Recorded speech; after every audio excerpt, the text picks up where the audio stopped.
Hey guys, tonight we begin with something a little colder, a time of frost smoke and slow hunger. We're diving into how medieval peasants survived brutal winters without central heating. And yes, it's as glamorous as it sounds. If you enjoy being slightly miserable, consider liking the video and subscribing, only if you actually enjoy what I do here. Tell me in the comments where you're watching from and whether your heating works, because it's always fascinating to see who has it easier. Now dim the lights, maybe put a blanket over your knees, and let's ease into tonight's freeze together.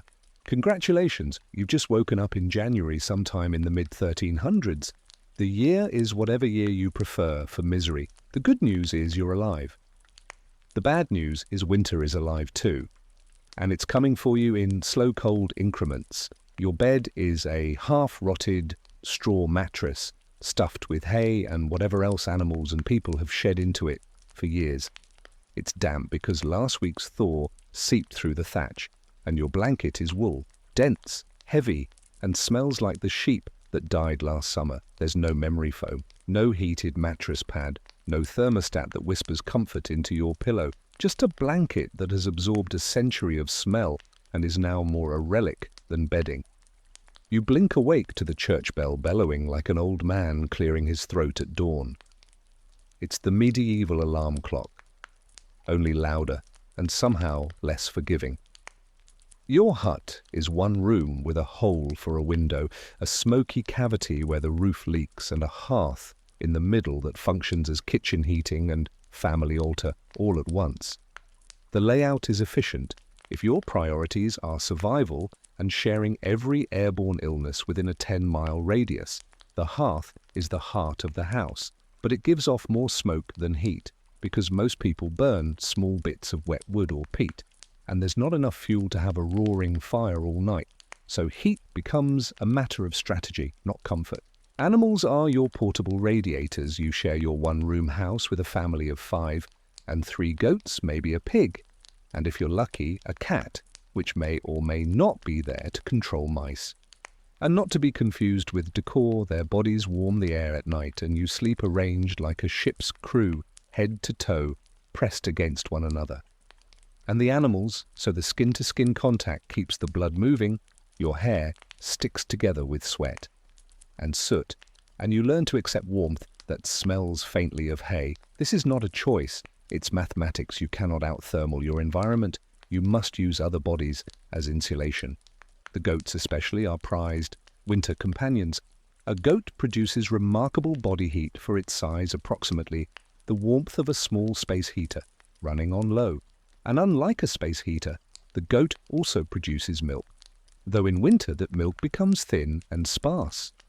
The goat's metabolism runs hot because ruminants are constantly digesting, and fermentation in their stomachs generates heat, which radiates through their skin. You position the goats near the sleeping area strategically, usually in a small pen or tethered corner, where their heat drifts toward the family, but their mess stays contained. Mostly you learn to sleep through the sound of chewing and the occasional bleat that punctures the night like an alarm clock nobody asked for. The pig, if you have one, is a different calculation. Pigs are warm, but they're also large and somewhat aggressive about space. A pig will push against you in the night, seeking warmth for itself, and you'll wake with a 200-pound animal pressed against your back, which is warm, yes, but also alarming when you've forgotten it's there. Some families keep the pig in a separate small structure attached to the house with a shared wall, so the heat transfers without the inconvenience of hooves in your face. But poorer families simply accept the pig as a bedmate and develop strategies like building a small barrier of bundled straw that the pig respects most of the time. Chickens, if you're fortunate enough to have them, are usually kept in a small coop near the hearth. They roost at night huddled together, and their combined body heat can raise the temperature in a small enclosed space by several degrees. You might bring the most valuable hens inside during the worst cold snaps, not just for warmth, but to protect your investment from freezing to death. A frozen chicken is meat, yes, but it's also the end of your egg supply. An egg's a survival currency in winter. A single egg can be stretched into a meal, or traded for a handful of flour, or used to bind a poultice for a wound. The practice of co-sleeping with animals wasn't just a peasant improvisation, it was encoded in architecture. Medieval longhouses were specifically designed with one end for humans and one end for livestock, with only a partial wall or sometimes just a change in floor level separating them. The animals' body heat and respiration warmed the entire structure, and their presence deterred thieves who would have to navigate past protective geese or a territorial ram to reach the family's possessions. This arrangement also meant you could check on your animals without going outside a critical advantage when a blizzard turned the world into an impassable white void. The sleeping arrangements among humans were equally strategic. Families slept in clusters with the youngest children in the middle, where the warmth concentrated most effectively. The elderly, who felt the cold most acutely, would sleep near the hearth, wrapped in extra layers with hot stones placed near their feet. Adults of working age took the outer positions where they could absorb the cold and still function the next day. This wasn't cruelty, it was triage. You protected the most vulnerable and the most economically necessary members of the household first. But proximity had its costs. The close quarters meant disease spread rapidly. A cold became a household cold. Within days, a cough multiplied into a chorus. The smoke from the hearth irritated everyone's lungs, creating a baseline of respiratory misery that you simply accepted as winter's tax. The smell was its own entity, a combination of unwashed bodies, animal musk, smoke, damp wool, and the accumulated funk of months without proper ventilation. You didn't notice it. After a while, your nose gave up and accepted this as the default state of existence. But visitors from other villages would sometimes remark on a household's particular aroma, usually in euphemistic terms that everyone understood, meant your house smells like concentrated peasant. The psychological dimension of proximity was complex. On one hand, the closeness created intimacy and solidarity. You knew your family's breathing patterns in the dark. You could identify your sister's cough from your mother's. You developed a physical language of nudges and shifts that communicated warmth, sharing or you're taking too much blanket without words. On the other hand, there was almost no privacy. You couldn't have a private argument or a moment of solitude. Every tension played out in front of everyone. Every bodily function was a public event. This could create either deep family bonds or simmering resentments that exploded in spring when people finally had space to breathe. But for all its difficulties, the strategy of proximity was effective. Villages that practiced tight family sleeping and animal cohabitation had measurably better winter survival rates than those that tried to maintain separation. The warmth generated by multiple bodies in a small enclosed space could raise the ambient temperature by 10 to 15 degrees Fahrenheit, which was often the difference between dangerous cold and merely uncomfortable cold. Your body could maintain its core temperature at 60 degrees Fahrenheit much more easily than at 45, and that difference determined whether you woke up with frostbitten fingers or merely cold ones. Your house is not designed for comfort, it's designed for survival, and every element of its construction reflects centuries of accumulated wisdom about fighting. Cold, the walls are wattle and daub, which sounds quaint until you understand what it actually means. You start with a frame of timber posts, then weave thin branches or reeds called wattle between the posts, creating a lattice. Then you pack this lattice with daub, a mixture of clay mud, sand straw, and often animal dung. The dung provides binding fibers and, oddly enough, reduces cracking as the material dries. The resulting wall is thick, often 6 to 8 inches, and provides reasonable insulation, not because any single material is particularly effective, but because the combination traps countless tiny air pockets, and air is an excellent insulator. The problem is that wattle and daub is also porous. It allows air infiltration through tiny cracks, especially as the material ages and the clay dries out. So maintenance becomes a continuous process. You spend late autumn plastering over cracks with fresh daub, and you do another round of repairs in early winter after the first hard freeze reveals where cold air is sneaking in. The roof is thatched layers of straw reeds or rushes bundled and laid in overlapping courses that shed rain and snow. A good thatch is waterproof and provides substantial insulation. The thick layer of organic material traps air and creates a buffer between you and the sky, but thatch has vulnerabilities. It can rot if too damp, it can blow away in high winds, and it's an attractive home for mice and birds who burrow into it for warmth, creating holes that let in drafts. You spend time before winter reinforcing the thatch, replacing damaged sections, and sometimes weighting it down with stones or branches to prevent wind damage.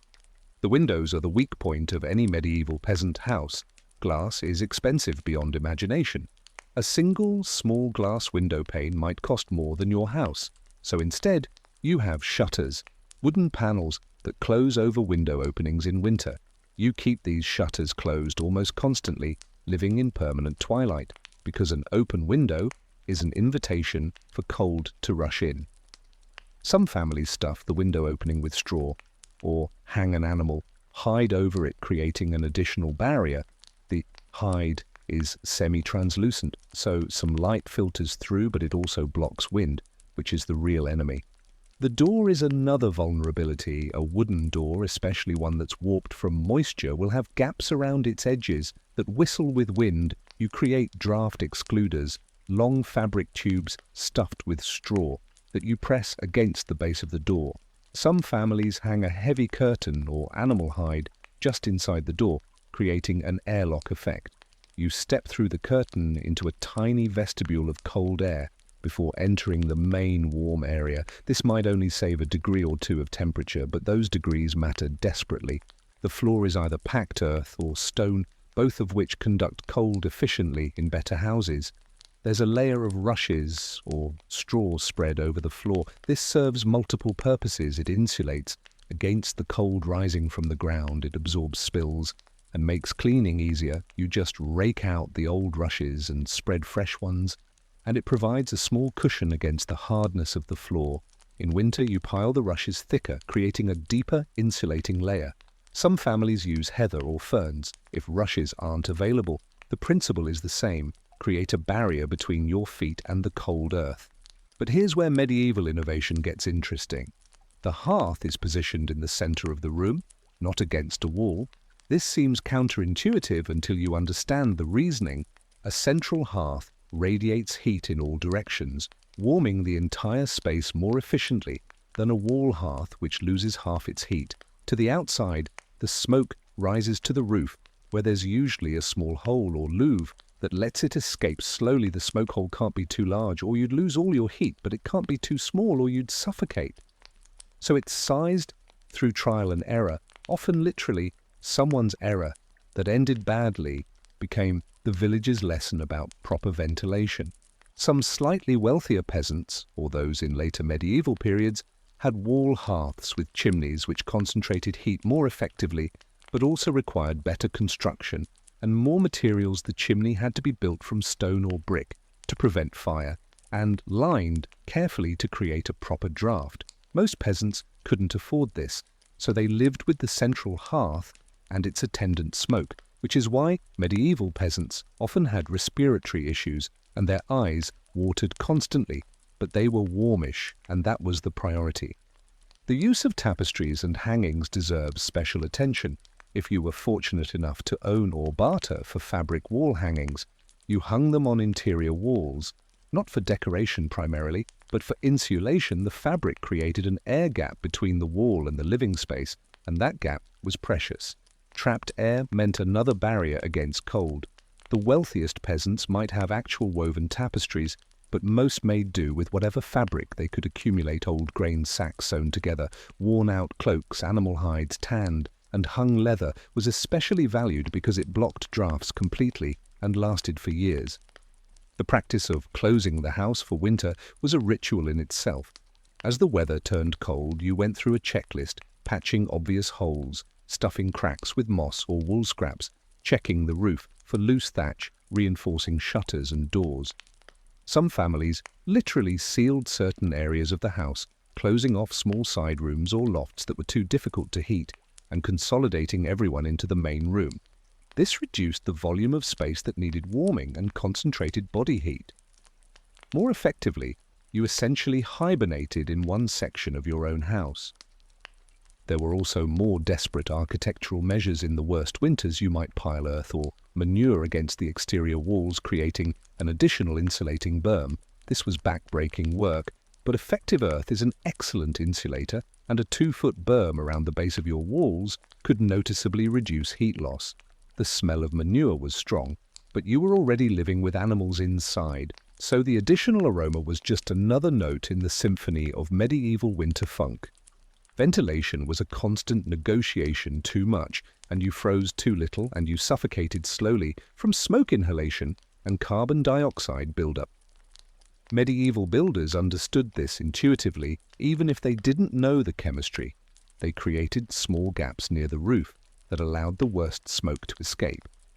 While keeping the rising heat mostly contained, they positioned doors and windows to avoid creating wind tunnels that would blast through the house. They used the landscape itself, placing houses in sheltered positions behind hills or in slight depressions where wind passed overhead.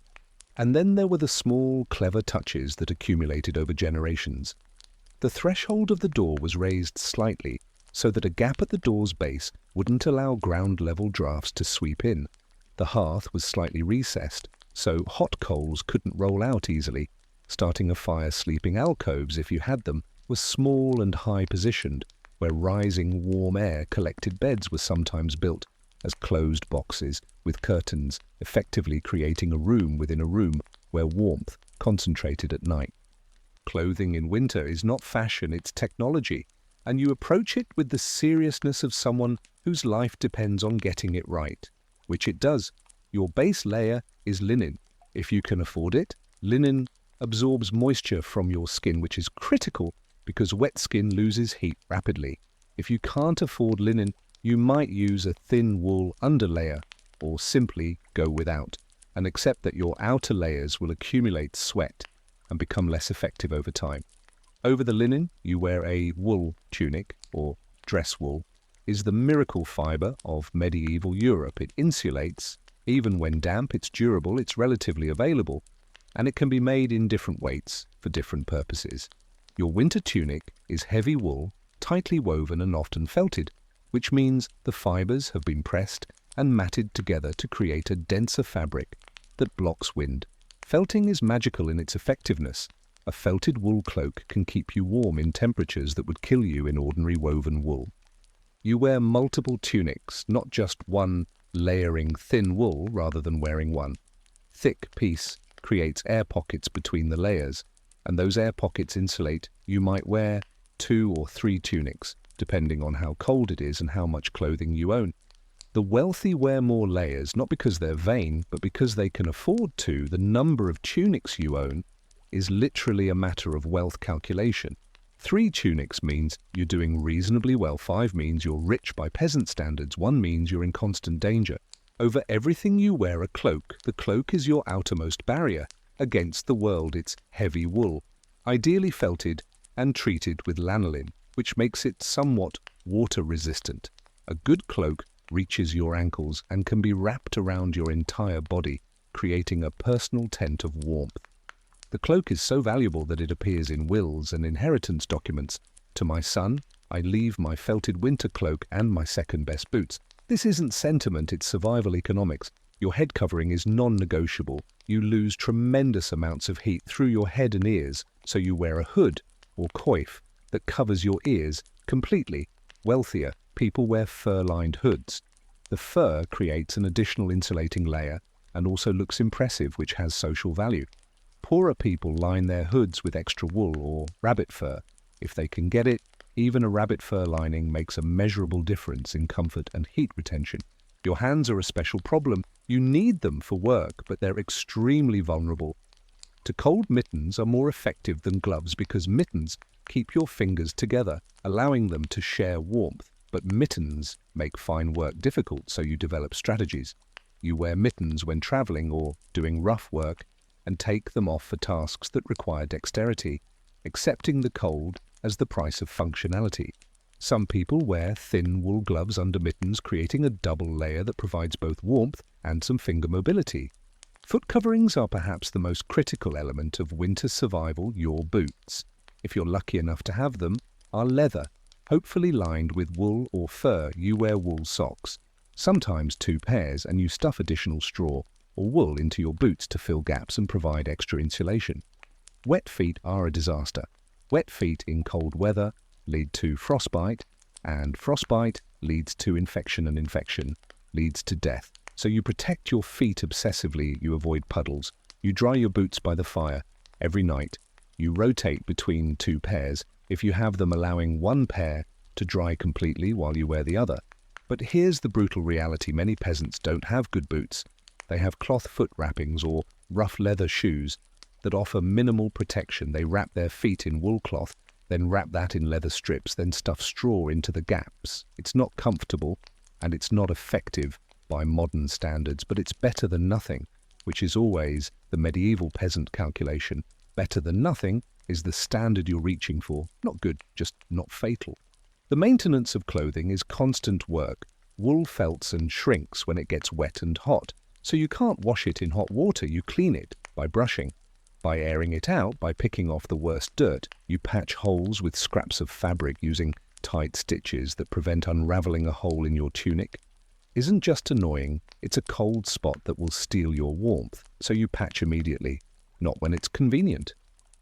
Embroidery and decorative stitching often starts as functional patching that someone decided to make pretty, since they were stitching anyway. The social signaling of clothing layering is also significant. You can tell a person's approximate wealth by counting their visible layers.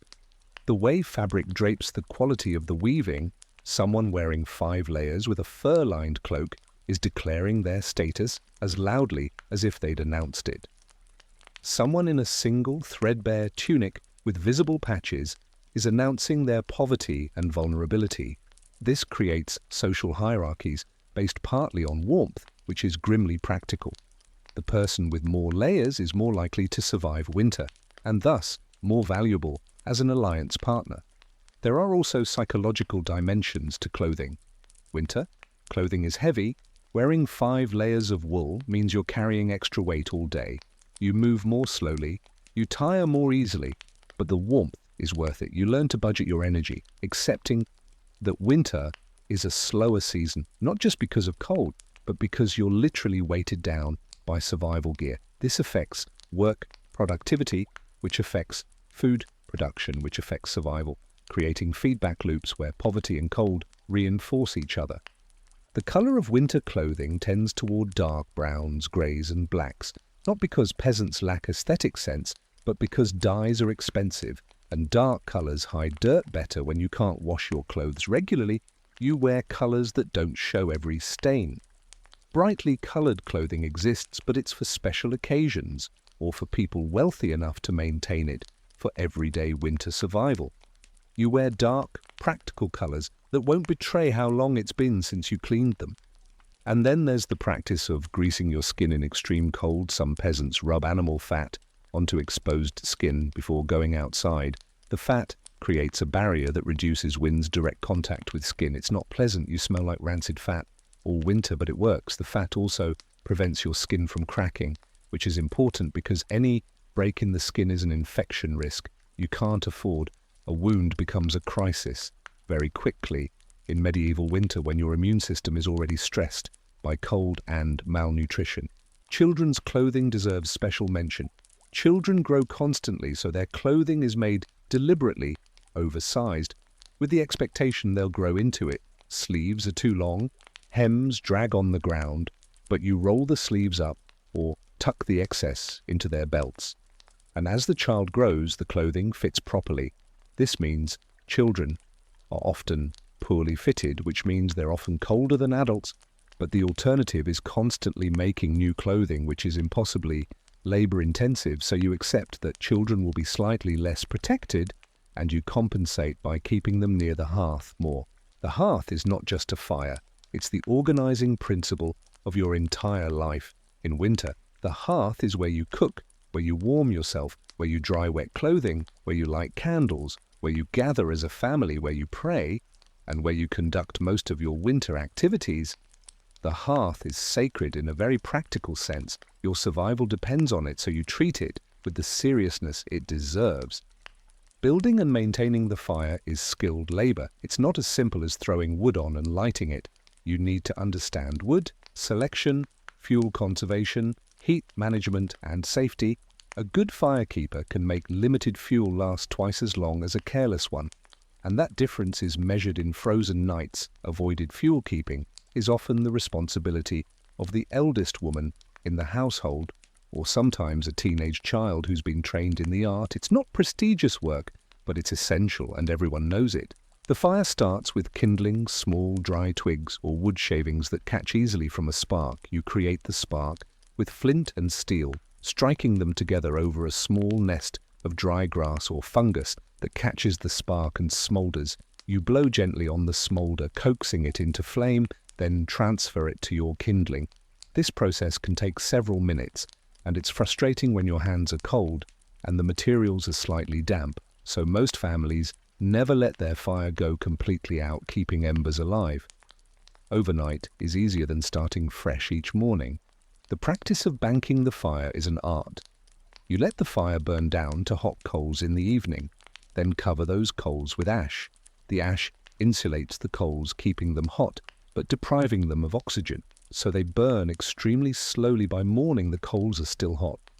You brush away the ash, add fresh kindling, and blow gently, and the fire springs back to life. A well-banked fire can survive 8 to 10 hours overnight, which means you wake to warmth rather than having to rebuild from cold, dead ashes.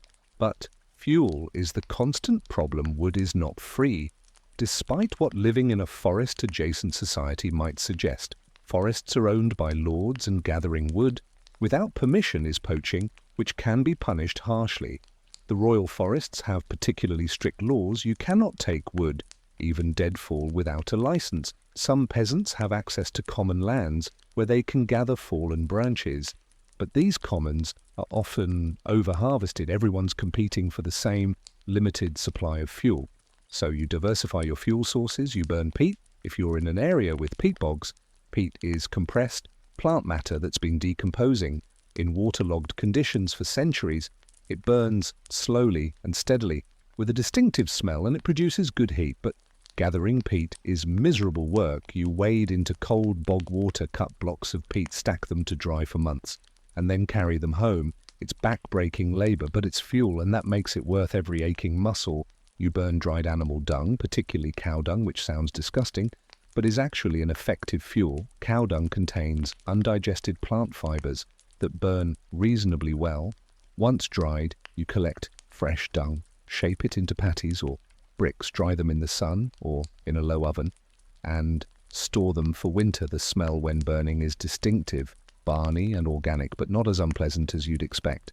And it produces steady heat. Dung fuel is common in areas without much wood, and in some regions it's the primary fuel source.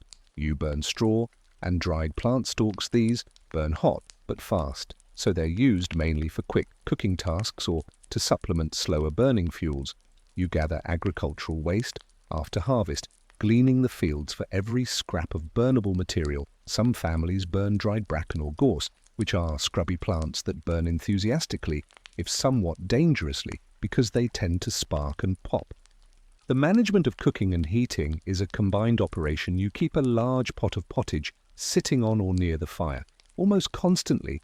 Pottage is a thick stew or porridge made from whatever ingredients you have: grains, legumes, vegetables, and occasionally small bits of meat. The pot is never fully emptied. You eat from it and add new ingredients to it in a continuous cycle. This practice has several advantages. The pot provides humidity to the dry air, keeping your respiratory passages from drying out. The warmth from the pot spreads through the room, and you always have hot food available, which is both nutritious and warming. The practice of continuous pottage seems strange to modern sensibilities. Wouldn't the stew spoil? The answer is that constant simmering kills most harmful bacteria, and in winter, the cold helps preserve ingredients between meals. You're essentially running a perpetual stew pot that's continuously refreshed. This is fuel efficient because you're not repeatedly heating and cooling a pot. You're maintaining a constant low heat, which uses less fuel over time. The hearth is also where you conduct small-scale manufacturing. You might roast grain to make flour, or meal. You might heat water for washing wool or treating leather. You might warm metal tools to make them easier to work. you might heat rocks that will later be used as bed warmers. The hearth is a multi-purpose tool, and using it efficiently is how you stretch limited fuel across multiple necessary tasks. Smoke management is its own skill. The smoke from your fire rises, but it doesn't exit the house immediately. It fills the upper portions of the room, creating a smoky haze that hangs above head height. You learn to live in the lower part of the room where the air is clearer. When you need to reach something stored in the loft, you climb quickly, do what you need, and come back down before the smoke irritates your eyes. Too badly, chronic smoke exposure causes real health problems. Medieval peasants often had bronchitis, chronic coughs, and eye irritations, but these were accepted as the cost of not freezing. The hearth is also the social center of the house. On winter evenings, when outdoor work is impossible, the family gathers around the hearth. This is when stories are told, when tools are repaired, when clothing is mended, when songs are sung. The fire provides light as well as warmth, so it's the focal point of evening activity. Children learn to sit still near the hearth, absorbing warmth while the adults work. Teenagers practice their crafts under the flickering light. Old people doze in the warmest spot, earning their position through decades of surviving winters. There's also a spiritual dimension to the hearth. Fire is sacred in many folk traditions, and the domestic hearth carries that sacredness. Some families make small offerings to the hearth, a bit of the first bread from a new batch, a splash of ale asking for the fire's blessing and protection. The fire is never cursed or disrespected because offending it might cause it to go out, and an extinguished hearth in winter is genuinely dangerous. Some families keep a special ember continuously burning, one that has supposedly never gone out, claiming lineage back through generations. This might be superstition, but it's also practical. Keeping one ember constantly tended means you never face the situation of having no fire at all. The maintenance of fire tools is equally important. You need a poker to arrange logs and coals. You need a small shovel for ash. You need tongs to move hot items. You need an iron trivet or grate to hold your cooking pot. These tools are valuable, often passed down through families. A broken poker isn't just inconvenient. It means you can't manage your fire properly, which affects cooking, heating, and survival. So tools are maintained, carefully repaired when possible, and mourned when they break beyond repair. Calories are heat in the most literal sense. Your body is a furnace that burns food to produce warmth. So in winter, food becomes directly equivalent to survival warmth. You need more calories in winter, not just because you're working hard, but because simply maintaining your body temperature in cold weather requires energy. A person doing light work in a warm environment might need 2,000 calories a day. The same person in a medieval winter might need 3,000 or more just to maintain weight and body heat. But here's the problem. Winter is precisely when food is scarcest. You harvest it in autumn, and now you're living on stored food that must last until spring, which is still months away. So you face a cruel equation. You need more calories exactly when you have less food available. This is why winter is called the hungry season, and why late winter, specifically February and March, are the killing months when stores run lowest and the cold is still bitter. Your primary food is grain stored as whole kernels to prevent spoilage. You have wheat, if you're fortunate, barley or oats more commonly, and rye, which tolerates cold climates and poor soil.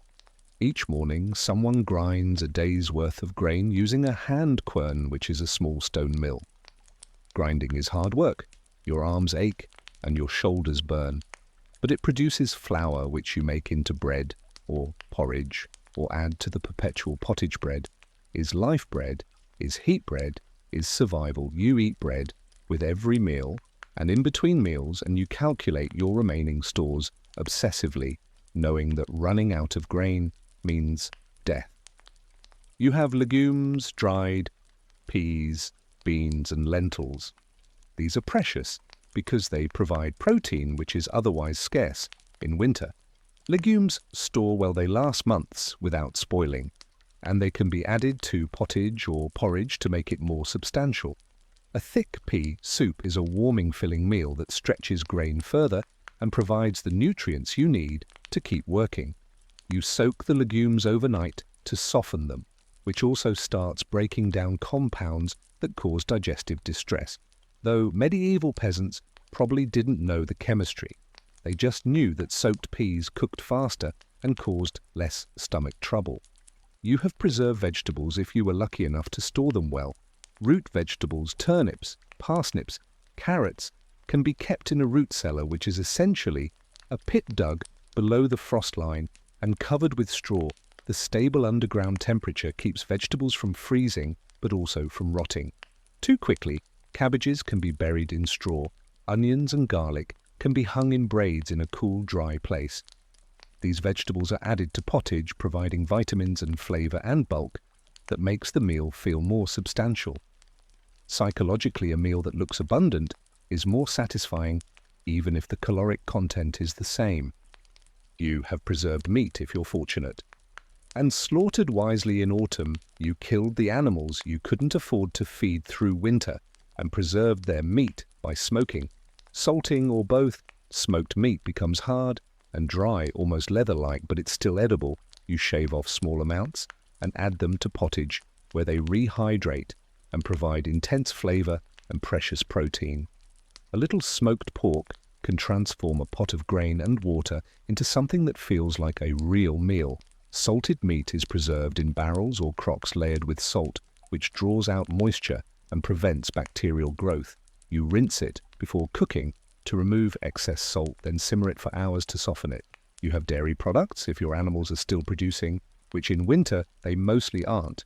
Cows and goats produce much less milk in winter when forage is scarce, but whatever milk you get is precious. You might drink it fresh, which provides immediate nutrition and warmth, or make it into cheese, which stores better, hard cheese. Aged for months, can last through winter, and provides concentrated calories and protein and calcium. You might churn milk into butter, which also stores reasonably well, and provides fat, which is critical for cold weather. Survival. Fat is warmth. Fat is calories. Fat is the difference between your body maintaining its temperature and slowly shutting down. You have fish, if you're near water, and preserve them properly. Smoked fish, salted fish, dried fish. These are staples in coastal areas and near rivers. Fishing continues even in winter. Ice fishing is miserable cold work, but fish provide protein that might otherwise be unavailable. You cut holes in river ice drop lines or traps and wait shivering. Catching even a few small fish can supplement your diet significantly. Eels are especially valued because they're fatty and smoke well, providing both calories and rich flavor. The preparation of food is strategic. You make your pottage thick, using the minimum water necessary because you don't want to spend fuel boiling off excess liquid. You add ingredients in order of cooking time, starting with items that need long cooking like tough grains and dried legumes, and adding quicker cooking items. Later you use every scrap. Nothing is wasted. Vegetable peelings go into the pot. Bones are boiled repeatedly to extract every bit of marrow and collagen. The resulting broth is thin, but it's something fat that rises to the top of the pot is skimmed off and saved for cooking or for greasing leather or for medicinal purposes. Fat is too valuable to discard. You also practice strategic eating. You feed working-age adults first because they need to maintain their strength to do the labor that keeps everyone alive. Children are fed. Next, protecting the future of the family. The elderly are fed last, which sounds cruel but is practical. They contribute less to survival labor, so they get less of the scarce resources. This creates a grim calculus where winter survival is partly determined by age and economic productivity in bad winters.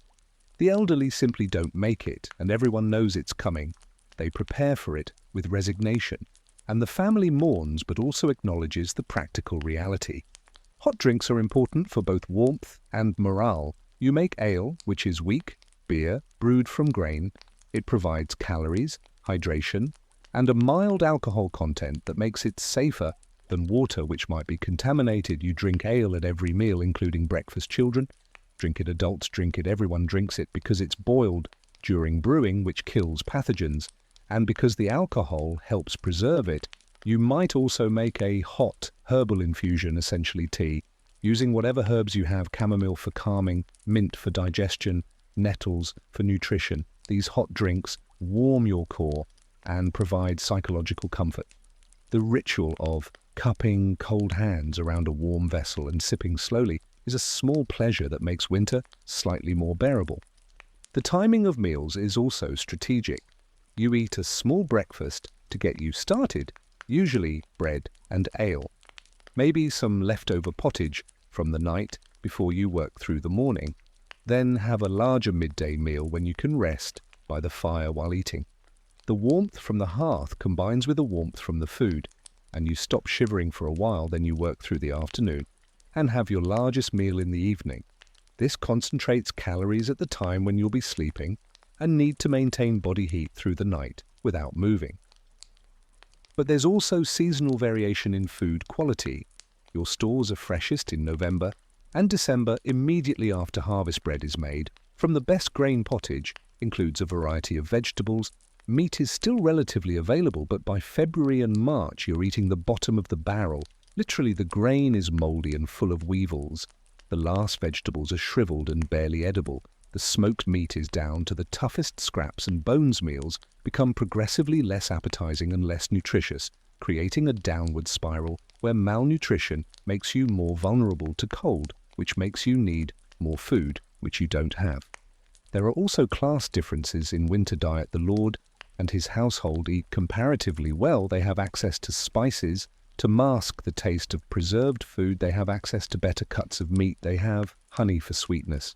They have imported items like dried fruits or nuts. Their winter is still cold, but they're not hungry.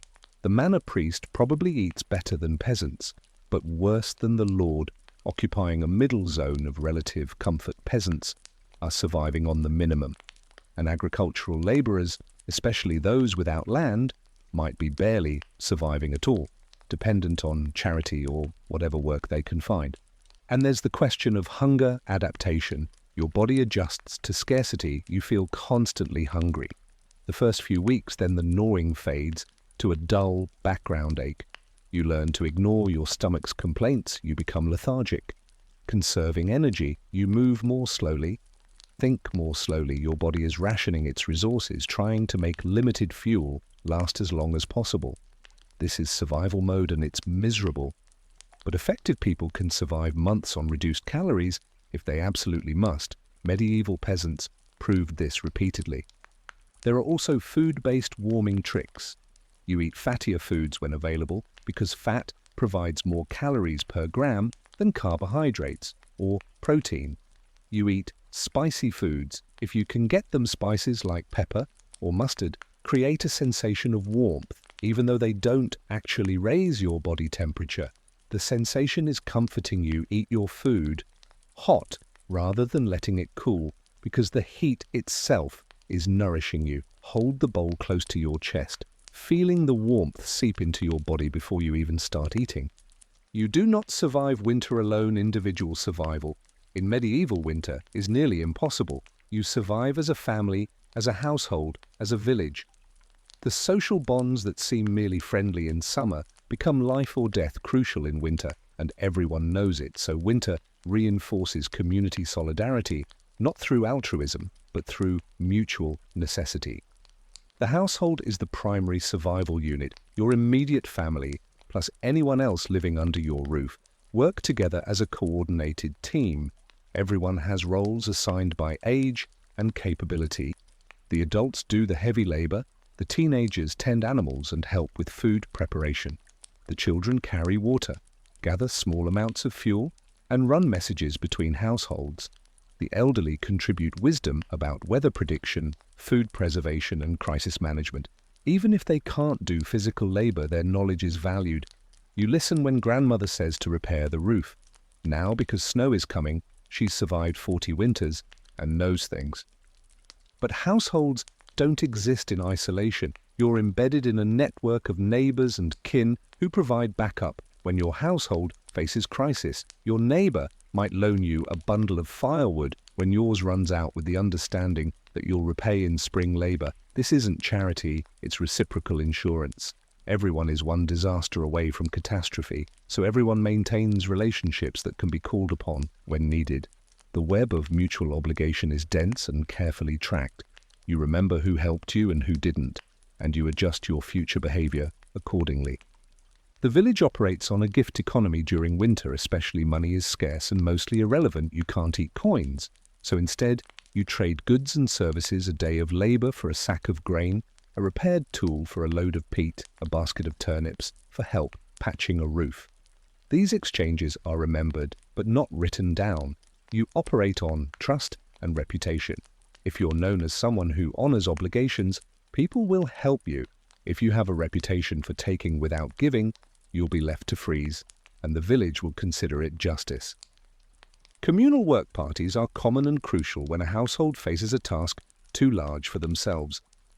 Neighbors gather to help you, might have a wood-splitting party, where 5 men spend a day splitting logs for a widow in exchange for a meal and ale, and the assurance that when their roofs need repair, the village will turn out for them. You might have a threshing party, where everyone helps process stored grain, making the work faster and more bearable through company. These work parties are partly social events that break the monotony of winter, but they're also economic systems that distribute labor efficiently. The practice of visiting neighbors is survival strategy. You don't just drop by for tea, you drop by to check that they're still alive and have fuel and food. A visit means you share body heat for a few hours, saving both households a bit of fuel. It means you exchange information about where to find firewood or which household has extra grain to trade. It means you maintain the social bonds that make cooperation possible. In a crisis, an isolated household is a vulnerable household, so you make the effort to stay connected even when it's cold and you'd rather stay by your own hearth. There's also the question of charity and alms. Giving the church teaches that charity is a virtue and that caring for the poor is a sacred duty. This creates a system where wealthier peasants and the lord of the manor are expected to provide some support to the poorest members of the community. This might mean distributing grain on feast days or providing a communal pot of soup or allowing gleaning rights in the Lord's fields. After official harvest is complete, the amount provided is rarely generous enough to actually solve hunger, but it can be the difference between survival and starvation for the most vulnerable. The church itself acts as a social safety net of sorts. Monasteries and abbeys often provide hospitality to travelers and limited charity to locals. Churches might distribute bread or organize collections where better-off parishioners contribute food for the poor. Priests remind their flocks of their duty to care for widows, orphans, and the elderly. And while compliance is inconsistent, the moral pressure does result in some wealth redistribution. The church benefits from this system too by positioning itself as essential to community survival. It reinforces its authority and ensures continued tithes and donations. Village festivals and feast days serve multiple purposes in winter. They're not just religious observances, they're psychological survival tools. A midwinter feast breaks the monotony and gives everyone something to look forward to, even if the feast is modest by modern standards. A slightly larger meal, some ale, some singing and dancing. These seem minor, but they're crucial for morale. A feast reminds you that joy is still possible, that spring will come, that survival is worthwhile. The Lord often sponsors these feasts partly from piety, but also because he understands that desperate peasants are dangerous peasants. A little generosity now prevents potential rebellion later. Gossip and information sharing are also survival technologies. When you visit neighbors or gather at the church, you exchange information about weather patterns, about who has extra food to trade, about which trails are still passable, about where poachers have been successful, about which family is struggling and needs help. This information network helps everyone make better decisions about resource allocation. If you know your neighbor's grain stores are running low, you might lend them a sack in exchange for future labor. If you know a storm is coming, you can prepare by gathering extra fuel and securing your animals' information flows through informal social channels, and being plugged into that network is survival advantage. There are also darker social dynamics. Winter scarcity brings out the worst. In some people, theft increases when people are desperate, and a stolen chicken might mean the difference between eating and starving. Villages develop informal justice systems to handle petty theft, which is rampant in hard winters. Sometimes thieves are punished harshly as deterrent. Sometimes the community quietly understands and pretends not to see someone's midnight visit to the Lord's henhouse because everyone knows that family is desperate and children are crying from hunger. The moral calculations are complex. Women's social networks are particularly important for winter survival. Women manage household resources, coordinate childcare, share knowledge about food, preservation and medicine, and provide emotional support to each other. A woman whose husband is injured or killed can survive winter only if other women help her. Women teach each other skills like spinning, weaving, herb lore, and cooking. Women organize the care of orphans and elderly who lack family. These networks operate somewhat separately from male social structures and are often overlooked in historical accounts, but they're absolutely critical to survival. The relationship with the Lord is complicated and varies enormously depending on the individual lord's character. Some lords are reasonable men who understand that their prosperity depends on their peasants' survival. They provide seed grain in spring, allow some access to wood, maintain granaries for emergency distribution, and moderate their demands for labor and rent. These lords are valued, and their deaths are genuinely mourned because everyone knows the next lord might be worse. Other lords are extractive and cruel, maximizing their own comfort with no regard for peasant survival. They hoard resources, enforce harsh penalties for minor infractions, and demand maximum labor. Regardless of weather or hardship, peasants under such lords live in perpetual resentment, and winter is especially bitter because help is not coming. The legal system around wood rights deserves special attention. Forests are valuable resources and they're carefully controlled. The lord or king owns most forests and restricts what you can take. You might be allowed to collect deadfall but not cut living trees. You might be allowed to gather on certain days but not others. You might need a license which costs money or labor. You definitely cannot hunt deer or boar, which are reserved for noble sport. Poaching game can result in mutilation, hanging, or other severe punishments. These laws seem insane when you're starving and the forest is full of food, but they're enforced brutally because they protect noble privilege. Some communities develop covert resistance strategies. They poach at night. They mark dead trees and claim they were already fallen when they cut them. They share information about where the forester patrols and when it's safest to gather. They hide caches of fuel in unexpected places, covering them with brush so they can't be easily found. This creates a kind of ongoing low-level conflict between peasants who need fuel and authorities who want to control it. Getting caught is dangerous, but so is freezing to death, so people calculate risks constantly. Physical survival is only half the battle. Winter is also a psychological endurance test. The darkness, the cold, the confinement, the monotony, the fear, these grind down your mental state as surely as cold grinds down your body. You need strategies to maintain hope and sanity, because giving up mentally is just as fatal as running out of food. The shortening days are brutal. By December, the sun rises late and sets early. You might have only 8 hours of daylight less in northern regions, and much of that is dim and grey. Because winter skies are overcast, you wake in darkness, do morning chores in twilight, work through brief daylight, and then face a long evening and night by the fire. The darkness is oppressive. It affects mood, making people irritable, depressed, lethargic. You fight this by maintaining routines, rising at the same time each day, doing tasks in the same order, maintaining a sense of structure when everything else feels chaotic.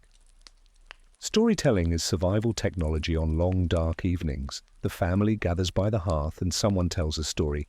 These might be folk tales passed down for generations, saints' lives that carry moral lessons, local history embroidered into legend, or recent gossip elevated into narrative. The content almost doesn't matter. What matters is that stories fill time, distract from hunger and cold, and create shared experience. A good storyteller is valued because they make winter bearable. You lose yourself in the tale, forgetting for a while that you're cold and hungry and tired. Stories are a form of time travel that transports you out of your current misery. Songs serve similar purposes. Singing is communal. It requires coordination and creates harmony, which is satisfying. Songs can be work songs that pace labor, religious hymns that provide comfort, bawdy songs that provoke laughter, or simple folk tunes that everyone knows. Singing also generates a tiny amount of warmth. You breathe deeply, your blood circulates, you feel more alive. The songs of winter tend toward specific themes: endurance, hope, the promise of spring. The celebration of small pleasures, they encode the psychological tools you need to survive. Religious observance increases in winter partly because church is warm, or at least warmer than home. The mass of bodies in an enclosed space raises the temperature, and the church building with its stone walls holds some heat. Plus the service provides structure to the week marking time. In a season when days blur together, you look forward to Sunday, not just for spiritual reasons, but because it's different. It's a break from routine, an excuse to see neighbors, to hear news, to participate in ritual that connects you to something larger than your own survival. Feast days and saints' days punctuate winter with small celebrations. Even if you're not particularly religious, you observe these days because they provide psychological waypoints. You count down to Christmas, to Candlemas, to the feast of St. Blaise. Each one is a marker of progress. You've survived this far. You can survive to the next feast, and then the next, and eventually to spring. This is called chunking the problem. You can't psychologically bear the thought of 3 more months of winter, but you can bear 1 week until the next feast day. Prayer is psychological technology too. Even if you're skeptical about divine intervention, the act of prayer is meditative and calming. You kneel by the hearth, close your eyes, and speak to someone or something beyond yourself. This creates a mental space separate from immediate suffering. You ask for help, for safety, for spring to come soon, even if no one is listening. The act itself provides comfort. You're doing something. The prayer gives you a sense of agency, however illusory in a situation where you're largely powerless. The cultivation of gratitude is survival skill. You deliberately notice small, good things. The fire is burning well today. The pottage has actual vegetables in it. Nobody is actively sick right now. These observations seem trivial, but they're psychologically necessary. If you focus only on suffering, you sink into despair. Despair makes you stop. Trying and stopping is death. So you practice noticing the barely acceptable and calling it good enough. This isn't delusion, it's adaptation. You're recalibrating your expectations to match reality. Humor, particularly dark humor, is common in winter. You make jokes about the cold, about the bad food, about the smoke, about sharing your bed with a goat. These jokes aren't funny in the way modern comedy is funny. They're pressure release valves that let you acknowledge suffering without being crushed by it. Laughing at your situation creates distance from it. You're observing your misery rather than just experiencing it. And that observation is a form of control. Gallows humor has always been a survival tool. The maintenance of small rituals provides psychological structure. You might have a morning ritual of splashing water on your face, even though it's painfully cold, because it marks the transition from sleep to waking. You might have an evening ritual of banking the fire in a specific way or saying a particular prayer. These rituals are anchors. They create predictability in unpredictable circumstances, and predictability reduces anxiety. You know what comes next. And knowing is comforting. Hope is deliberately cultivated, not as optimism, but as strategy. You talk about spring. You plan what you'll plant, what repairs you'll make, what trips you'll take. You imagine warm weather, abundant food, freedom of movement. These aren't fantasies, they're future-focused. Thinking that gives you reason to continue. You're not surviving for now, you're surviving for then, and then is going to be better. It has to be, because if it's not better, then all this suffering is meaningless. So you construct meaning by projecting it forward. There's also the question of purpose. You survive not just for yourself, but for your children, for your family, for your community. You're part of something larger, and your survival matters to others. This gives you reason to keep going when you'd otherwise give up. A mother endures because her children need her. A father endures because his family depends on his labor. An elderly person endures because they hold knowledge. The next generation needs purpose, is fuel for the psychological fire. But there are also mental health crises that winter causes. Seasonal affective disorder is real. Even if medieval people didn't have a name for it, the lack of sunlight affects brain chemistry, causing depression, lethargy, hopelessness.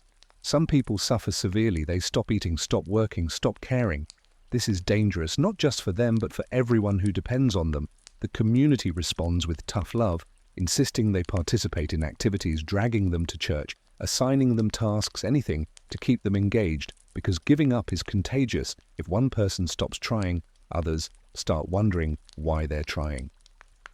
The practice of keeping busy is deliberate idle hands are dangerous in winter. They give your mind time to dwell on suffering, so you stay busy even when the work isn't strictly necessary. You repair tools that don't really need repair. You organize stored goods. You spin wool into thread. You carve wooden implements. You do anything that occupies hands and mind. Staying busy isn't just productive, it's therapeutic. The work itself is less important than the fact that you're doing something. There are also escapist fantasies. You might spend hours mentally planning your ideal feast, imagining all the foods you'd have if resources were unlimited, or you might imagine what you'd do if you were suddenly wealthy, how you'd build a better house, buy better clothing, travel somewhere warm. These fantasies aren't productive in material sense, but they're psychologically useful. They give your mind somewhere pleasant to go. When reality is unpleasant, you visit these mental spaces and return slightly refreshed. The acknowledgement of fear is important. You're afraid of starving, of freezing, of getting sick, of losing a child. These fears are rational, and denying them doesn't help. Instead, you acknowledge the fear, and then you do what needs to be done anyway. You're afraid and you split wood. You're afraid and you mend clothing. You're afraid and you get up the next morning. Courage isn't absence of fear, it's functioning despite fear. And winter requires constant courage. There's also the solidarity of shared suffering. Knowing that everyone else is also cold, also hungry, also tired, creates a bond. You're in this together, and that togetherness makes it bearable. You help each other, and you complain together, and you celebrate small victories together. When spring finally comes, the shared relief is profound. You survived, and so did your neighbors, and that collective achievement matters more than individual endurance. Your body is your most important tool. If it fails, you die. So you maintain it as best you can with the limited medical knowledge and resources available. Medieval medicine is a mixture of useful empirical observation and complete nonsense, but you don't know which is which, so you use everything available and hope. The most common winter ailment is the cold viral respiratory infection spread rapidly in close quarters. Someone brings a cold into the house and within days everyone is coughing, sneezing and miserable. Your treatment options are limited. You make hot drinks with herbs that seem to help, chamomile with honey. If you have it warm, ale with herbs, steam from the pottage pot which you breathe in to ease congestion. These provide comfort, if not cure. You rest as much as work allows, which isn't much, and you wait for your immune system to do its job. Most colds resolve on their own, but sometimes they develop into something worse, bronchitis, pneumonia, and then you're in serious trouble. Coughs are constant in winter, partly from disease, but mostly from smoke inhalation. Everyone coughs constantly. It's background noise like the wind. You develop a thick mucus production. That's your body's attempt to protect your lungs from irritation. You spit frequently. Everyone does. There's no social stigma around it. The practice of spitting into the fire creates a small sizzle that punctuates conversation. You learn to distinguish between the normal smoke cough and the dangerous sick cough that signals something more serious. Frostbite is a genuine risk. Your extremities are most vulnerable. Fingers, toes, ears, nose. When skin freezes, it turns white and numb. If you catch it early, you can rewarm slowly and recover, but you have to be careful. Rapid rewarming causes tissue damage. You don't plunge frozen hands into hot water. You warm them gradually near the fire or tucked into your armpits. If frostbite is severe, blisters form and the skin turns black. And that's when you know you're in trouble, because blackened tissue is dead tissue, and dead tissue becomes gangrenous, and gangrene kills. The treatment for frostbite is mostly prevention. You cover all exposed skin. You keep moving to maintain circulation. You come inside regularly to warm up. If you do get frostbitten, you warm gradually and wait if tissue dies. There's not much to be done. Medieval surgery is crude. You might have a local healer who can amputate a blackened finger using a hot knife to cauterize. But this is dangerous, the infection risk is enormous, and many people die from amputations that become septic. So mostly you try to prevent frostbite. And if you fail, you live with the consequences: lost fingers, lost toes, lost earlobes. These are marks of winter survival. Chilblains are another misery. They're swollen, itchy patches on your skin caused by repeated exposure to cold and rewarming. They typically affect your hands and feet, and they itch intensely. The itching is maddening. You scratch until you bleed, which creates wounds that can become infected. The treatment is to avoid the cold-warm cycle, but that's impossible in winter. So mostly you suffer. You might rub animal fat on the affected areas, which provides minor relief. The chilblains usually resolve when warm weather returns, but they're extremely uncomfortable, and they're nearly universal among medieval peasants in winter. Chapped skin is constant. Your skin dries out from cold wind and smoke. It cracks and bleeds, especially on your hands and lips. Cracked skin is not just painful, it's the infection risk. Any break in the skin barrier allows bacteria to enter. You treat this by rubbing fat onto your skin. Tallow, sheep fat, goose fat, whatever you have available. It's greasy and smells bad, but it creates a protective layer you reapply frequently, especially before going outside.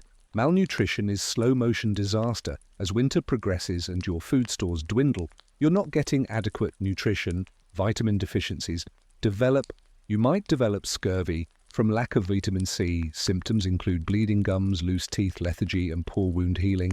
Scurvy is dangerous, but you don't know about vitamins, so you don't understand what's happening. You might notice that people who eat cabbage or turnips regularly seem healthier, but you attribute it to constitution rather than diet. Night blindness from vitamin A deficiency is common, especially among children who are fed last. Your eyes need vitamin A to function in low light, and when you're deficient, you struggle to see in dim conditions, which is problematic when your house is always dim. From limited lighting, you might eat liver if you can get it, which is rich in vitamin A, or eggs, or dairy. These help, but they're scarce in winter. Protein deficiency causes muscle wasting and edema. Your body cannibalizes its own muscle tissue for energy, making you progressively weaker. Your legs and feet might swell with retained fluid. This is called nutritional edema, and it's a sign of severe malnutrition. There's no treatment except more food, which you don't have, so you endure. Infections are always dangerous, even minor ones. A small cut on your hand while splitting wood can become infected. The infection can spread to your bloodstream, causing sepsis and death. There are no antibiotics, so your only defense is your immune system, which is compromised by cold and malnutrition. You might apply honey to wounds, which actually does have antibacterial properties, or you might use a poultice of herbs, some of which work and some of which don't. You bandage the wound with clean cloth if you have it, and you pray.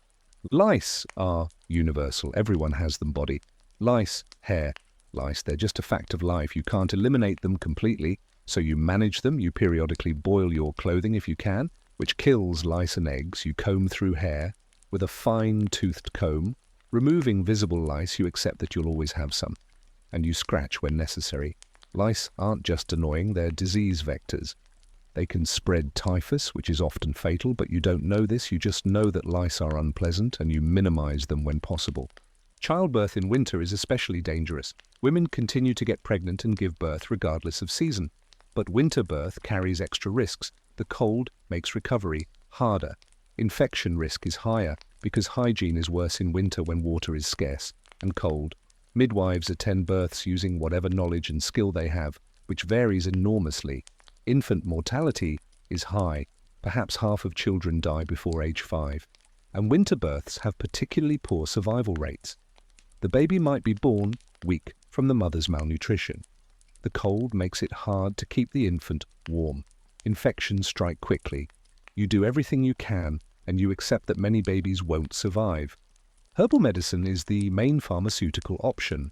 Your village probably has a wise woman or herbalist who knows which plants help with which problems. Some of this knowledge is accurate. Willow bark contains salicylic acid, which reduces pain and fever. Meadow sweet does. Similar chamomile has mild sedative properties. Comfrey promotes wound healing.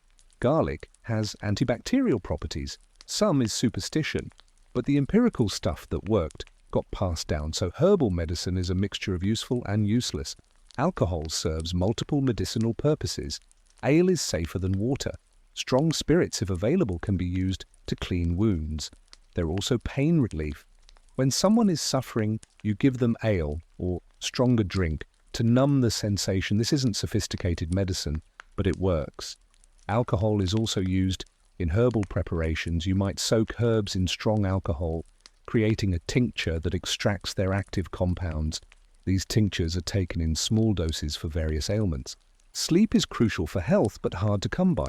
In winter, you sleep when it's dark, which in winter is many hours, but you also wake frequently because you're cold, or the baby is crying, or the fire needs tending, or the animals are making noise. Chronic sleep deprivation weakens your immune system, makes you more susceptible to illness and accidents, and reduces your ability to work effectively. There's no solution except endurance. You sleep when you can and function in a state of perpetual exhaustion. Mental health is not understood as a medical issue, but people recognize that winter affects mood and behavior. Someone who becomes dangerously despondent might be given tasks that keep them busy, or encouraged to attend church, or simply watched carefully to prevent them from harming themselves or wandering off into the cold. Suicide risk is real when people are suffering and seeing no end in sight. The community responds with social pressure and inclusion, insisting that the person participate in communal activities. Hygiene is minimal in winter. You don't bathe because heating enough water is too expensive in fuel, and because the cold makes being wet dangerous. You might wash your face and hands. Occasionally, you definitely don't wash your entire body. Your clothing absorbs your sweat and body oils, becoming progressively more disgusting. This is just accepted. Everyone smells terrible, so no one notices anymore. The lack of bathing means skin conditions proliferate, rashes, fungal infections, boils. These are uncomfortable but rarely fatal, so they're low-priority concerns. Winter doesn't pause social hierarchies, it amplifies them. The lord of the manor continues to demand labor services, rents and dues, regardless of whether or your ability to provide. These obligations are legally binding, backed by threat of punishment, and they consume resources you need for survival. The political relationship between lord and peasant is always unequal, but winter makes the inequality more visible and more lethal. The feudal system obligates you to work the lord's land before your own. You owe a certain number of days of labor each week, ploughing his fields, harvesting his crops, maintaining his property in winter. This might mean clearing snow from his paths, splitting his firewood, or working on indoor projects like processing wool or making tools. These labor obligations take time and energy away from your own survival tasks, but refusing means legal penalties, fines, or worse, so you comply and you resent it. The lord controls access to critical resources. He owns the forest where you might gather wood. He owns the mill where you must grind your grain. He owns the oven where you might bake bread. He charges fees for using these facilities, and he can deny access as punishment. You're dependent on his goodwill, which he can grant or withhold arbitrarily. A generous lord makes winter survivable. A cruel lord makes it nearly impossible. Taxation continues through winter. You owe a portion of your harvest as rent to the lord. You owe tithes to the church. You might owe various fees and fines accumulated through the year. These obligations are calculated as percentages of your produce, but they're due regardless of how bad your harvest was. If you had a poor year and can barely feed your family, the lord still expects his share paying. These obligations might mean your family goes hungry, but refusing brings enforcement action. The lord's bailiff will confiscate goods or livestock, or he'll impose additional fines that make your situation worse. The question of justice is complicated. The lord administers justice in his manor court, hearing disputes and imposing punishments.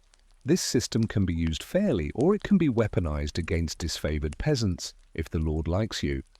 Minor infractions might be overlooked. If he doesn't, small violations bring harsh penalties. Theft of firewood that might be ignored. When the thief is sympathetic, becomes a prosecutable crime. When the thief is already in disfavor, Justice is personal and political, not blind. There are also tensions between peasants. Neighbors compete for scarce resources. Accusations of theft are common. Disputes over boundaries, over straying animals, over unpaid debts. These tensions simmer in summer and boil over in winter when stakes are higher. A stolen chicken in summer is annoying but replaceable.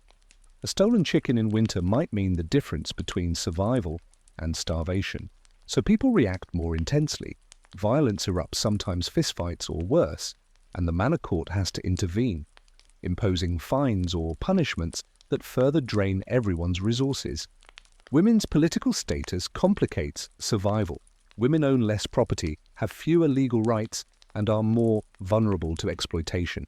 A widow is particularly vulnerable. She might owe the same labor obligations as when her husband was alive, but she has less capacity to fulfill them. She depends on sons or neighbors or the Lord's mercy. She might be pressured into remarriage to a man who can fulfill the labor obligations, but who might also be abusive or exploitative. Women navigate this system as best they can, using social networks and alliances and whatever leverage they can muster. The church is both help and burden. The church provides spiritual comfort, charity for the poorest, organization of communal activities, but it also demands tithes, typically 1/10 of your produce, and labor for maintaining church property and observance of religious holidays, some of which fall during times when you desperately need to be working.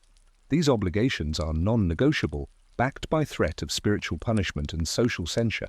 The priest reminds you that refusing the church risks your immortal soul, which is effective leverage. There are also generational conflicts. Young people see the current system as oppressive and sometimes organize resistance. They poach the Lord's game, steal firewood, organize work. Slowdowns. Older people who've survived many winters counsel caution. They've seen what happens when the Lord cracks down, and they know that open resistance usually ends badly. This creates tension between those who want to push back and those who want to survive by compliance. The memory of past famines and plagues shapes political behavior. People remember when the Lord hoarded grain while peasants starved, or when the church collected tithes from families who were already hungry. These memories fuel resentment, but they also teach lessons about power. You learn when to comply, when to quietly resist, and when the risk of punishment is worth it. This knowledge is passed down, teaching each generation how to survive under an unjust system. Occasionally, winter desperation boils over into action.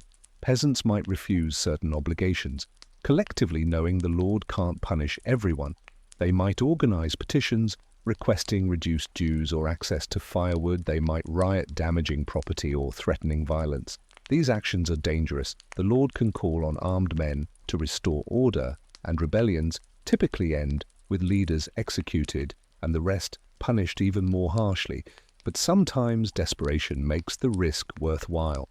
The role of law is ambiguous. There are customary laws that protect certain peasant rights, like access to common land or limits on arbitrary fines, but these customs are not always enforced, and they can be reinterpreted to favor the Lord. Peasants try to hold lords accountable to custom-invoking tradition, but ultimately the Lord has more power, enforcement is unequal, and justice is what the powerful say it is. Alliance building is critical survival strategy. You cultivate relationships with people who have access to resources. The Lord's steward, who might show favoritism in enforcing labor obligations, the miller who might grind your grain without charging full fee, the priest who might advocate on your behalf. These alliances require maintenance. You provide small services, gifts, loyalty, and in return you receive small privileges that make survival slightly easier. There's also horizontal organizing. Among peasants, you coordinate with neighbors to share information, resist unfair treatment, and provide mutual aid. Village solidarity is powerful. The Lord needs peasants to work his land, so if the entire village refuses an obligation collectively, he has to negotiate. You can't replace an entire village, so mass action has leverage. This knowledge underpins occasional peasant resistance movements, but solidarity is fragile. Scarcity creates competition, and competition erodes cooperation. Someone who benefits from collaborating with the Lord betrays the collective. The Lord exploits these divisions, offering small privileges to some peasants to divide them from others. Politics in winter is a complex game of competing loyalties and strategic calculations where survival often requires compromising your principles. The distant politics of Kingdom Realm barely touch your daily life. You're aware there's a king and nobles and wars, but these seem abstract. What matters is your immediate lord, your immediate village, your immediate survival. Occasionally, royal decisions affect you. New taxes to fund a war military conscription that takes men away. Forest laws that restrict hunting. But mostly the kingdom is background noise. The real politics is local and personal. Winter changes the rhythm of labor. The intensive agricultural work of summer and autumn gives way to different tasks that can be done indoors or in cold weather. You adapt your schedule to shorter days, conserve energy in the cold, and find productive uses for the long, dark evenings. This isn't leisure, it's still work, but it's different work. The maintenance and repair of tools is constant winter task. During the growing season, tools break, and you patch them quickly to keep working. But in winter, you have time to do proper repairs. You sharpen blades, oil hinges, replace broken handles, strengthen weak joints. Every tool is precious, and maintaining them is survival labor. A plow that breaks in spring. Planting is a disaster, so you ensure it's sound during winter. An axe with a loose head is dangerous, so you fix it now. Textile work dominates winter, especially for women. You process wool that was shorn in summer and autumn first. You clean it, removing dirt and lanolin. Then you card it using brushes to align the fibers. Then you spin it using a drop spindle, or if you're fortunate, a spinning wheel turning the fluffy wool into strong thread. This thread is then woven into cloth using a loom. Weaving is skilled labor that produces the fabric for clothing, blankets, and trade every household needs. Cloth constantly to replace worn items, so spinning and weaving never stop. The making and repair of clothing is ongoing. Winter is when you see what survived last winter and what needs replacing you. Patch holes, darn socks, repair seams. You might make new garments. If you have fabric cutting and sewing by firelight, you fit clothing to whoever needs it most urgently. Usually whoever's old clothes are most threadbare. You also process leather. If you have it, tanning hides, scraping them, treating them with oils and making them into shoes, belts, bags. These leather goods are essential, and they wear out constantly, so you're always making more. Men might do woodworking, carving new bowls or spoons, making tool handles, building furniture. These items are functional, not decorative, though sometimes function and decoration merge into something beautiful. A well-made spoon is both useful and satisfying to hold. Woodworking requires some heat. You might need to steam wood to bend it or warm it to carve it more easily. So this work happens near the hearth. Basket making is common winter work. You weave baskets from willow or reed or other flexible plant materials. Baskets are used for everything: storage, transport, carrying harvests. So you need many of them, and they wear out, they break, they rot. So you're constantly making replacements. The materials are gathered in autumn and stored to dry. Then in winter, you soak them to make them pliable and weave them into whatever shape you need. Food processing continues, preserving the last harvests, making them last longer. You might grind grain daily as mentioned, but you also process other foods. You might make cheese if you have milk. You might smoke the last meat. You might brew ale. These tasks provide usable goods, and they're done in winter because summer and autumn are too busy with field work. Some agricultural work continues even in winter. If the ground isn't frozen, you might spread manure on fields preparing for spring planting. You might prune trees or maintain fences or clear brush. Animals need daily tending regardless of whether you feed them, give them water, clean their shelters, check for illness. These tasks take time and energy every single day without break. Threshing is major winter task. If you didn't finish in autumn, threshing separates grain from stalks. You beat the dried grain with a flail, breaking the seeds loose from the chaff. Then you winnow, tossing it in the air, so wind carries away the light chaff and the heavier grain falls to the ground. This is labor intensive, and you do it indoors in a barn if possible, because you can't risk losing grain to wind or scavengers. Hunting and trapping supplement diet, though they're risky. You might set snares for rabbits or birds providing precious meat. You might check traps daily, hoping for a catch, but you have to be careful because poaching on the Lord's land carries harsh penalties. So you trap only where it's allowed, or you trap secretly and risk punishment. Ice fishing continues through winter, as mentioned, providing protein. Gathering continues too. Even in winter, you search for edible roots that haven't frozen. You collect pine needles for tea, which provides vitamin C. You gather pine cones for kindling. You look for medicinal herbs that survive winter foraging. In winter is less productive than in summer, but every bit helps, and the knowledge of what's available when is crucial. Children's work is adapted for winter. They can't do heavy outdoor labor, but they can help indoors, carrying water, feeding animals, spinning thread, running errands between houses. Even young children contribute meaningfully, and this teaches them skills they'll need as adults. Winter is when children learn crafts by watching, and helping you learn to spin by trying and failing and trying again until your thread is even. You learn to carve by ruining several pieces of wood before you make something useful. The elderly continue to work within their capacities. They might not split wood, but they can tend the fire. They might not weave quickly, but they can card wool. They might not walk far, but they can watch children, keeping them out of danger. Their work is less physically demanding, but still necessary, and it allows them to contribute to household survival, which maintains their status and dignity. Time management in winter is strategic. You work during daylight hours when possible, because artificial lighting is expensive and dim. You might rise before dawn to maximize work time, or you might rise later, allowing yourself to sleep through the darkest, coldest hours. You coordinate tasks so that high-energy work happens midday, when you're warmest and most alert. You save easier tasks for evening, when you're tired. The shortened daylight means you calculate carefully what must be done each day. You can't afford to waste time because there's less of it.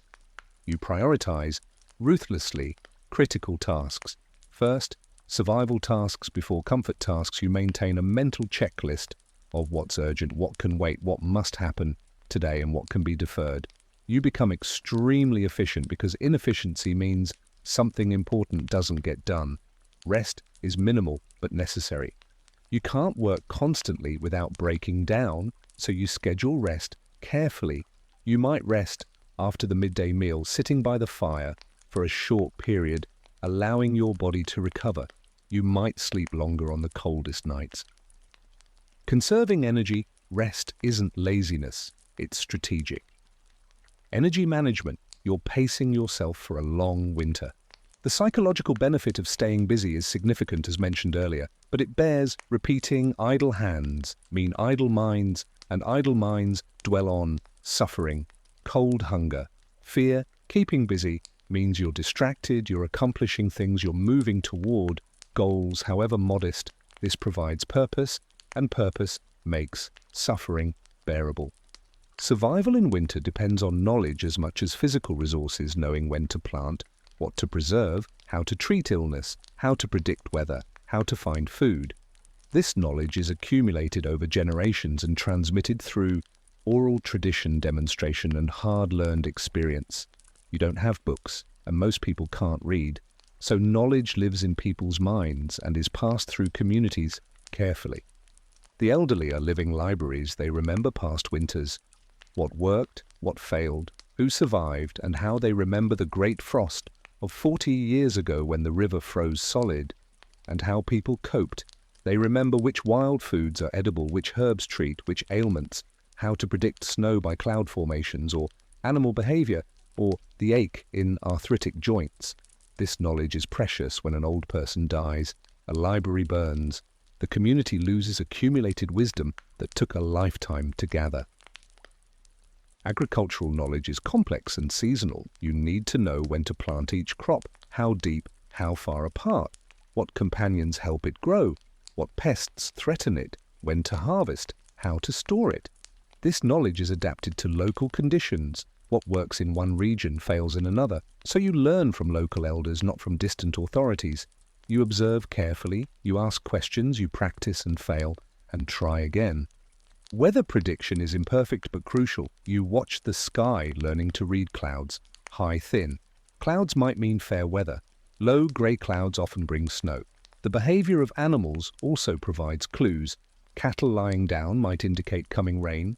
Birds flying low suggest weather changes. You notice the feel of air on your skin, the smell of the wind, the intensity of sunset colours. These are all data points that help you anticipate weather and prepare accordingly. Medical knowledge, as discussed, is a mixture of effective and useless, but it's all you have. You learn which herbs help, which conditions, how to set a broken bone, how to treat burns, how to deliver a baby. This knowledge is mostly held by women, especially midwives and herbalists. They guard it carefully, sometimes teaching apprentices who show aptitude. The knowledge is transmitted through demonstration and practice, not written texts. Craft knowledge is specialized. A good carpenter knows wood, knows which species work for which purposes, how to joint pieces, how to prevent splitting. A good weaver knows how to set up a loom, how to maintain even tension, how to create different weaves and patterns. A good tanner knows how to cure hides, how to remove hair, how to make leather supple. These skills take years to master, and skilled craftspeople are valued accordingly. The knowledge of edible and medicinal plants is survival critical. You need to know what's safe to eat, what's poisonous, what has medicinal properties, what grows where and when. Some plants are edible only in certain seasons, or only certain parts are safe. This knowledge prevents poisoning and starvation, and much of it is held by women who do the gathering and cooking. Social knowledge matters too. Knowing who in the village can be trusted, who honors debts, who is generous in crisis, who is selfish. Understanding social dynamics helps you build alliances, avoid conflicts, and navigate village politics. This knowledge is gained through observation and experience. You learn by watching how people behave in various situations. The apprenticeship system transmits specialized knowledge. Young people learn trades by working alongside masters. They might apprentice to a blacksmith, learning metalwork, or to a baker learning bread making, or to a carpenter learning construction. The apprentice provides labor and in return receives training room and board. This system ensures that craft knowledge passes to the next generation. Oral tradition carries historical knowledge, stories about past events, encode lessons about how to handle similar situations. If a story tells how ancestors survived a terrible famine, you learn from their strategies. If a story warns against certain actions during winter, you heed the warning. These stories are teaching tools that make lessons memorable. The timing of tasks is traditional knowledge, to harvest grain when it's ripe, because that's when your parents harvested, and their parents before them, to slaughter pigs in November, because that's when it's always been done. And the weather is right for preserving meat, to plant beans after the last frost, because experience has shown that earlier planting leads to crop loss. This accumulated temporal wisdom coordinates the agricultural year. Religious knowledge intersects with practical knowledge. The church calendar marks time and coordinates community activities. Knowing when holy days fall helps you plan when to rest, when to gather at church, when feasts occur. Religious stories also encode moral lessons about charity sharing and community responsibility. These stories reinforce the social bonds that enable winter survival.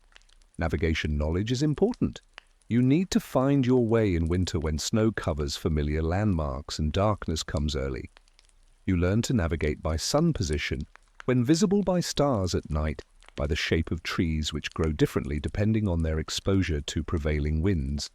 By your memory of the landscape, even under snow, getting lost in winter can be fatal, so you develop sharp spatial awareness. The knowledge of fire management is subtle, as discussed earlier. You learn which woods burn hottest, which burn longest, how to arrange fuel for maximum efficiency, how to bank embers, how to restart a dying fire. This knowledge is gained through years of practice, and it's essential because poor fire management means cold nights and wasted fuel. Food preservation knowledge saves lives, knowing how to smoke meat, how to salt fish, how to dry vegetables, how to store grain without it molding or being eaten by rodents. This knowledge is the difference between eating through winter and starving. You learn the signs of spoilage.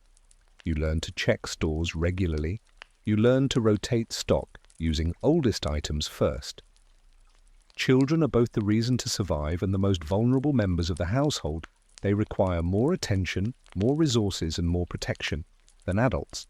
And winter strains your ability to provide all three, yet children are also the future. If your children don't survive, your family line ends, your knowledge dies with you, your labor in old age goes unsupported. So protecting children is both emotional and practical imperative. Infant mortality in winter is staggering. Babies are born with minimal fat reserves and they lose heat rapidly. A newborn in a cold house might not survive the first night. Even with constant attention, you swaddle infants tightly, wrapping them in layers of cloth to retain heat. You keep them close to your body, using your warmth to maintain theirs. You might sleep with the baby tucked inside your tunic against your skin. This is dangerous. You might roll over and smother the infant, but the risk of cold is often greater than the risk of suffocation. Feeding infants in winter is challenging if the mother is malnourished. Her milk production drops. Babies who aren't getting enough milk cry constantly and fail to thrive. Sometimes another nursing mother in the village can help nursing an extra child in exchange for some other good or service. But if no milk is available, babies die. Some families try feeding infants pap, a mixture of bread or grain soaked in water or weak ale. But babies can't digest this well and often don't survive on it. Young children between weaning and age 5 or so are slightly hardier than infants but still vulnerable. They're mobile, which means they're constantly at risk of accidents near the fire, touching hot pots, wandering outside into cold. They require constant supervision, which is exhausting for parents who have other work to do. Older siblings often watch younger ones, but this is imperfect. Children watching children leads to accidents, and you accept this as unavoidable cost. Children's clothing is inadequate. They grow constantly, so their clothes are always either too small or too large. Hand-me-downs are patched and repatched until they're more patch than original fabric. Children go barefoot more often than adults because shoes are expensive and they'll outgrow them quickly. In winter, you might stuff their shoes with straw to extend wear or wrap their feet in rags and hope for the best. Feeding children is prioritized differently than adults, as mentioned before. Adults eat first. Children eat what's left. This seems cruel, but it's economically rational. Adults must maintain strength to work. Children can survive on less temporarily, though with long-term health consequences. You feed children enough to keep them alive, but not enough for optimal growth. Rickets from vitamin D deficiency is common. Stunted growth from malnutrition is common. These children grow up smaller and weaker than they could have been, but they grow up, which is the priority. Children's education happens informally through observation and participation. You don't send children to school. They learn by helping you. A 5-year-old carries water, a 7-year-old tends animals, a 10-year-old helps process food, a 12-year-old does nearly adult work. Children learn gender-specific skills. Girls learn spinning, sewing, cooking. Boys learn field work, animal care, tool maintenance. This education is practical, immediate, and essential. Play exists, but it's limited. Children make toys from scraps, a doll made from bundled cloth, a ball from rags wrapped and tied. They play near the hearth, inventing games that require no equipment. They tell stories, they sing. They roughhouse when energy allows. Play is how children process their world and develop social skills. But play is also luxury that hunger and cold constrain. A hungry, cold child doesn't play much. They hunker near the fire and try to stay warm. The psychological impact of winter on children is significant. They absorb the stress of their parents. They feel the hunger acutely. They understand on some level that their siblings are dying, that danger is constant. Some children become anxious, clingy. Others become withdrawn and quiet. You try to protect children from the worst truths. But in a one-room house, there's no privacy. Children see and hear everything. Storytelling for children serves multiple purposes. Stories entertain, passing long evening hours. They also teach moral lessons about obedience, courage, sharing, endurance. They encode practical information about dangers and how to avoid them. And they provide psychological comfort by assuring children that struggles have happy endings, even when current reality suggests otherwise. Childhood mortality is openly acknowledged. You expect to lose children. It's not a question of if, but how many in a large family of 6 or 7 children. You might expect 3 or 4 to survive to adulthood. This is normal, tragic. But normal, you grieve, but you also continue because you must. The surviving children need you. You might have another baby soon, replacing the lost one. Not because you don't mourn, but because you need children to survive your old age. Children's illness is treated as seriously as resources allow. A sick child receives the best food available. Any medicine, you have extra warmth from being kept near the fire, but there's a limit to what you can do. If the illness is serious pneumonia or severe infection, you mostly hope and pray. Recovery is often beyond your control. Children either survive or they don't, and you adjust your expectations accordingly. The hierarchy among siblings is clear. Older children have more responsibility, more food, more status. Younger children defer to older ones. This creates competition and sometimes resentment, but it also creates structure. Everyone knows their place, their role, their obligations. The system isn't fair, but it's functional. Children learn stoicism early. They learn not to complain about cold or hunger because complaining doesn't change anything. They learn to endure without protest. They learn that life is hard, and you survive by being tough. This shapes their character, creating adults who can withstand tremendous hardship without breaking, but it also creates trauma that they carry lifelong. The relationship between parents and children is affectionate but unsentimental. You love your children deeply, but you can't afford to be soft. You discipline firmly because obedience might save their lives. You teach them to work hard because laziness means the family suffers. Affection is expressed through actions, providing food, ensuring warmth, protecting from danger, rather than through words, and physical affection, which are luxuries. Children's loss of innocence is rapid. By age 6 or 7, children understand death, hunger, cold, fear. They understand that the world is dangerous and survival isn't guaranteed. This knowledge is burden, but also preparation. They enter adulthood already hardened by experience, already knowing how to endure. They're resilient because they've had to be. Animals are not pets. They're survival tools that happen to be alive. You depend on them for food, labor, warmth, transportation, and they depend on you for food and shelter. This creates relationships that are complex, part economic calculation, part genuine affection. You value animals for their utility, but you also develop bonds with them because you live together in close quarters. Livestock must be fed through winter, which is a significant challenge. You stored hay and grain for them in autumn, and now you ration it carefully. Animals can survive on less food than they'd prefer, just like humans, but they need enough to stay alive and functioning. A cow that starves produces no milk in spring, an ox that weakens can't plow a chicken, that dies provides one meal, but no more eggs. So you balance current needs against future productivity.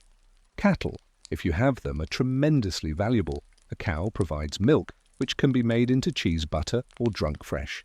An ox provides labor, pulling plows and carts. Their manure fertilizes fields and can be dried for fuel. Their hides become leather when they're finally slaughtered. Their meat feeds you for weeks, and their bones are boiled for broth and carved into tools. A single cow represents enormous wealth, and you guard it carefully in winter. You keep cattle in the warmest available space, often attached to your house. You check them daily for signs of illness. You feed them the best hay you have, because losing a cow is catastrophe. Pigs are efficient converters of waste into food. They eat scraps that humans can't or won't eat.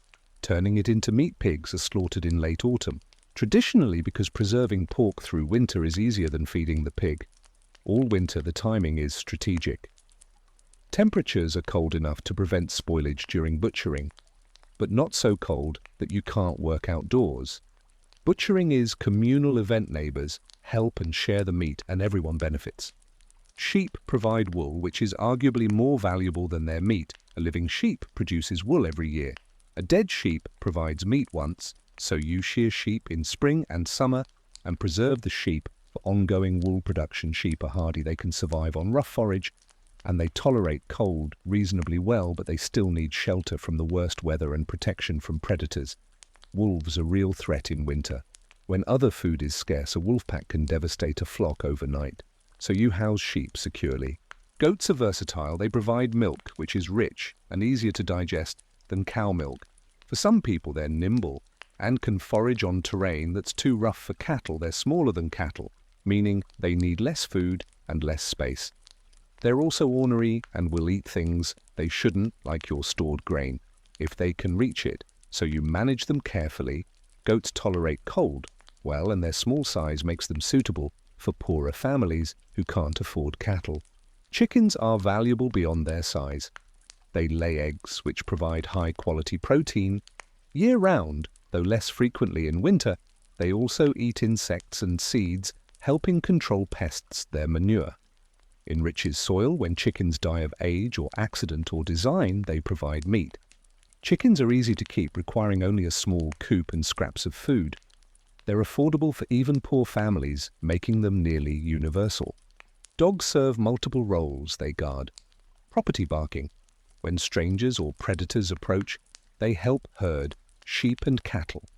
They hunt, assisting in catching game, and they provide companionship, which has psychological value. Dogs eat scraps. They don't require much care, and they're loyal. Dogs in winter are working animals, but they're also friends. A dog curled next to you provides warmth and a sense of security.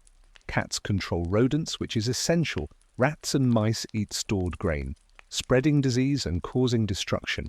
A good mouser is worth her weight in gold.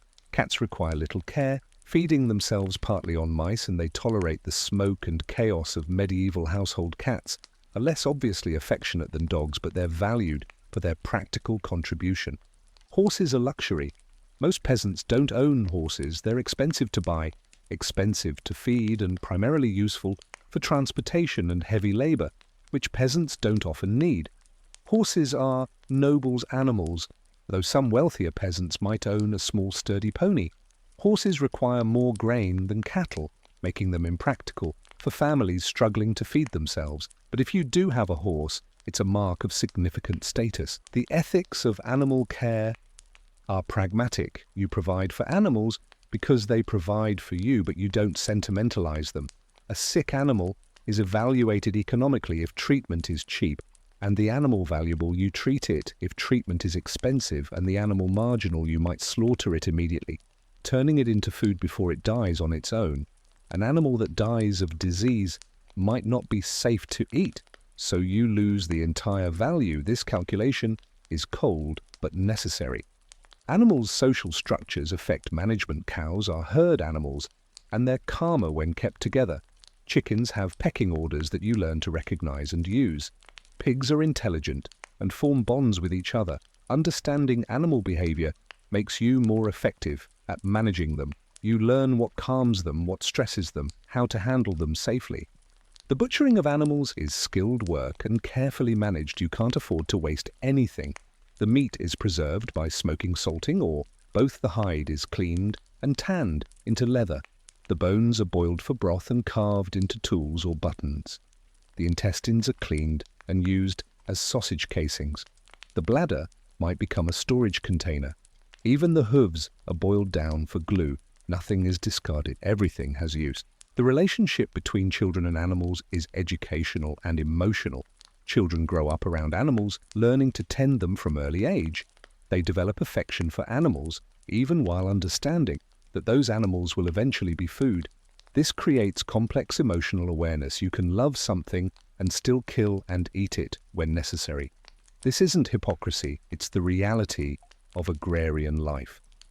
Animals' deaths are mourned, but pragmatically, when a valued cow dies, the loss is economic and emotional. But you can't dwell on it. You salvage what you can from the carcass. You adjust your plans for the coming year, and you move forward.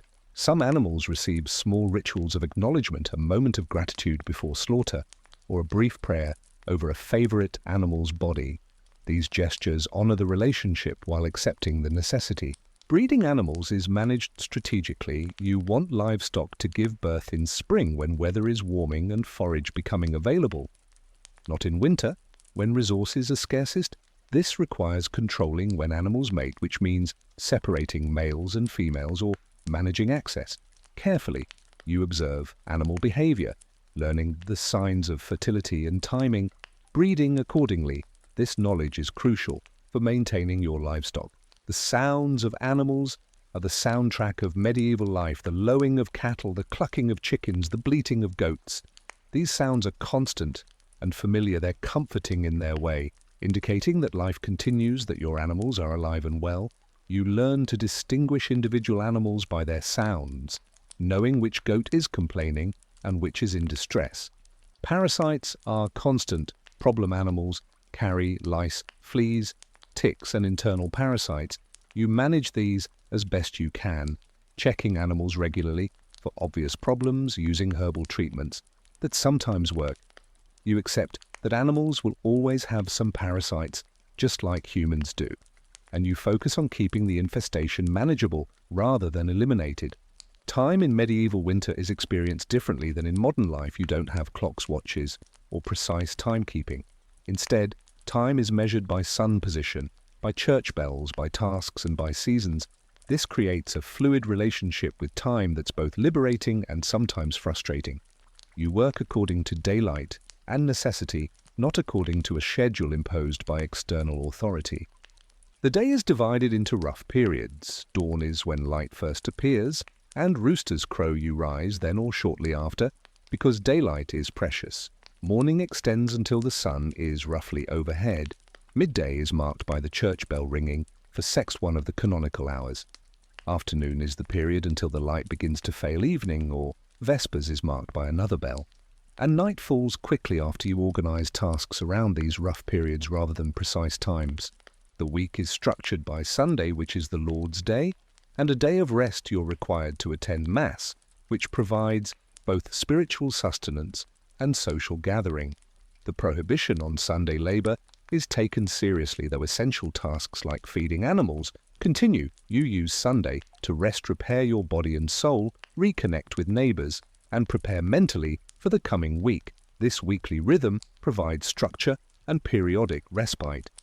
Months are less clearly defined than in modern calendars. You think in terms of seasons and agricultural cycles rather than numbered months. Winter is the period from late October or November through March or early April. Depending on weather, you mark time by saints' days and feast days which punctuate the winter. At irregular intervals, these holy days provide temporal landmarks. You count days until the next feast, creating manageable chunks of time. Years are numbered, sometimes by the regnal year of the king, sometimes by dating from significant local events. The year of the great storm, the year Lord Robert died, sometimes by Anno Domini, the year of our Lord. Though many peasants don't track this carefully, your personal timeline is measured more by family events, births, deaths, marriages, harvests. These matter more to you than abstract year numbers. The church calendar structures religious time with its cycle of feast days, fast days, seasons like Advent and Lent saints' days. This calendar overlays the agricultural calendar, creating a complex temporal tapestry. You're aware of both what must be done in the fields and what the church requires, and you navigate between these sometimes competing demands. Agricultural time is cyclical each year, follows the same pattern: ploughing, planting, tending, harvesting, storing, and then winter rest. This cycle has been followed for generations and will be followed for generations more. There's deep comfort in this continuity. You're part of something larger than yourself, a temporal chain connecting past and future. The experience of wintertime is slow and thick. Time moves differently when you're cold and confined. Days blur together, marked mainly by the slow decline of stored food supplies. You might lose track of what day it is, having to ask at church to reorient yourself. Time becomes measured by endurance. How much longer until spring? Which is both a question about calendar and about your capacity to continue. Waiting is the dominant temporal experience of winter. You're waiting for spring, for warmth, for planting season, for renewal. This waiting is active, though. You're preparing tools, preserving what food remains, maintaining shelter. But you're always aware that you're in an interim period between the previous growing season and the next time suspends you in between. The pace of work in winter is slower than summer. You move more deliberately. Conserving energy, your cold muscles don't respond as quickly. Your layers of clothing restrict movement. You tire more easily, so tasks take longer. You accept this as natural. Winter time is slow time. You can't fight the cold, so you adjust your expectations about what can be accomplished. Nighttime dominates winter with darkness lasting 16 hours or more.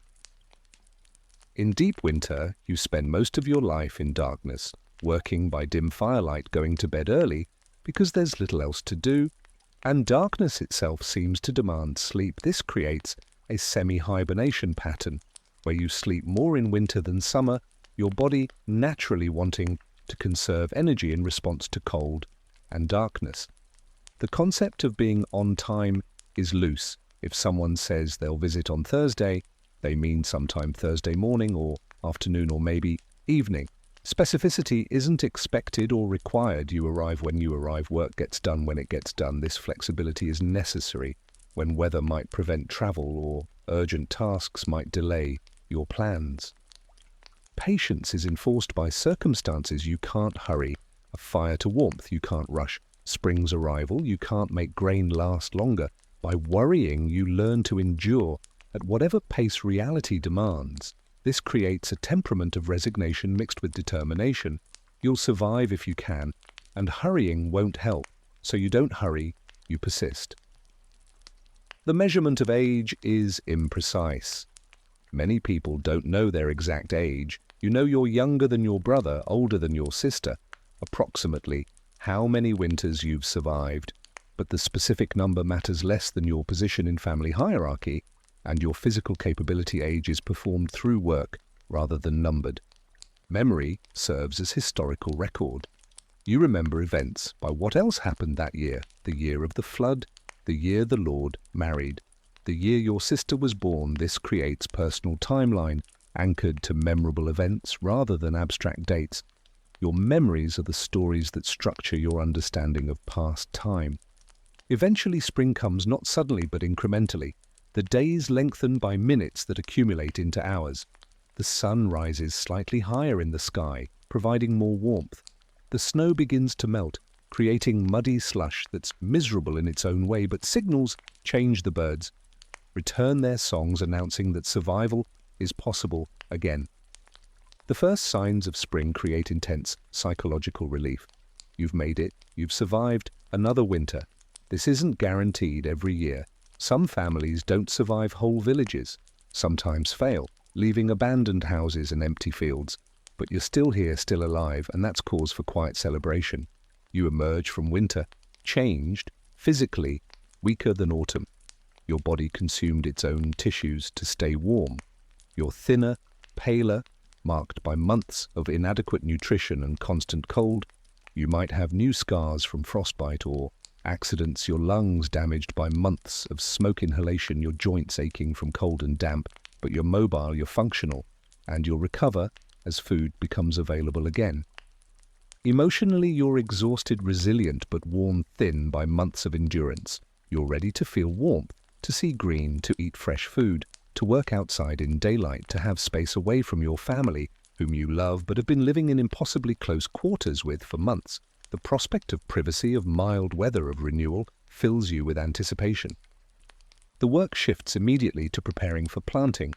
You check tools, repair what broke during winter, sharpen blades, check fences, evaluate seed supplies, calculate what needs to be done. When fields are dry enough, you start early, working long days, making up for winter's dormancy. Food remains scarce through early spring. Your stores are at their lowest, right when new food isn't yet available. This is the hungriest time, the period between seasons, when old food is exhausted and new food hasn't yet grown. People die in early spring, sometimes after surviving all winter, simply because they ran out just before abundance returned. This period is dangerous, and you're cautiously hopeful, but not celebratory, until you have fresh food actually available. The community counts its losses. You notice who didn't make it, which houses are now quiet, which children are gone, which elderly finally succumbed. You perform rituals of mourning, burying those who died When the ground thaws enough to dig, you acknowledge the cost of winter and you move forward because there's planting to be done, and life continues for the living. Seeds go into ground as soon as possible. You've saved seed from last harvest, protecting it through winter. Now you return it to earth with prayers and hope. The seed represents future survival. Next winter's food is being created now, and you approach planting with appropriate seriousness. Foraging explodes in spring as fresh greens appear. You gather enthusiastically anything edible. Young nettles, dandelion greens, wild onions. These provide vitamin you've been missing for months. The first fresh greens taste intensely alive after months of preserved foods. You eat them immediately, even raw, savoring the flavor and the promise they represent. Animals are turned out to pasture as grass returns. They've been confined all winter eating stored hay. Now they can graze on fresh grass. They're as eager as you for change. Their mood improves, their productivity increases, cattle give more milk, chickens lay more eggs. The animal's renewed energy reflects the general mood. The rhythm shifts from survival to productivity, from endurance to creation. You're no longer just trying not to die, you're actively building the next year's survival. You're planting, growing, creating. And this feels profoundly different. Psychologically, you have agency again. You can affect outcomes through effort rather than just enduring circumstances beyond your control. Reflection happens in quiet moments. You survived, and that means your strategies worked well enough. You think about what you'll do differently next. Winter, store more food. Earlier, repair the roof. Sooner, gather more firewood. You make mental notes about what succeeded and what barely worked. You're already planning for next winter. Even as this winter ends, because that's how you survive, you learn from experience and you prepare.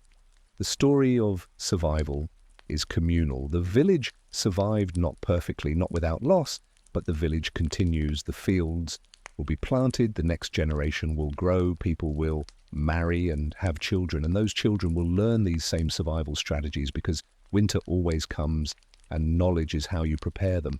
And that's the long, complex answer to how medieval peasants survived brutal winters.